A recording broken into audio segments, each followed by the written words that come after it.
Hi Idol, hindi madaan sa dead hang na 5 minutes, massage, ice bath therapy, sauna, yung likod ko lalo na pag matagal akong nakahiga o nakaupo sa kotse o sa trabaho.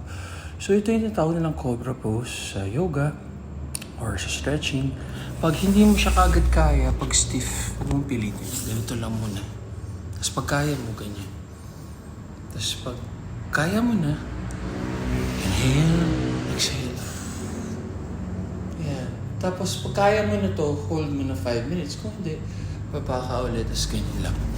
So, yan. Pag stiff yung lower back or hips, so may part 2 na masakit, luluwag siya. May mga galaw tayo na kailangang iwasan or huwag tayo magtagal ng 30 minutes na nakaupo. Tayo tayo, lakad lang ng konti. Kailangan ng blood circulation unless pagtulog tayo. Ang next na video gagawin ko naman para sa may hip imbalance.